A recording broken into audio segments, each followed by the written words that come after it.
Buyurur, əcəl çox yaxındır. Birlikdə qaldığımız müddət çox azdır. Çox az qalacaq, burada oturanlar bir-birimizin yanında. Tezliklə biz bir-birimizdən ayrılacağıq. Az qalıb ayrılıq zamanına.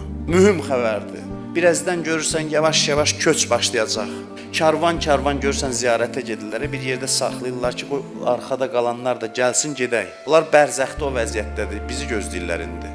Bizi gözləyirlər, bizim başımız qarışıb, heç elə bil biz köçməyəcəyik ora. Onlar toplaşıb bizi gözləyir ki, biz gələk, birləşək, gedək, biz əbədiyyət səfərinin yolcusuyuq. Əhəmiyyət vermədiyimiz əbədiyyət səfərinin. Olub bilmirəm, sizdə yoxsa yox, hərdən adama gəlir ki, doğrudan mən öləcəm.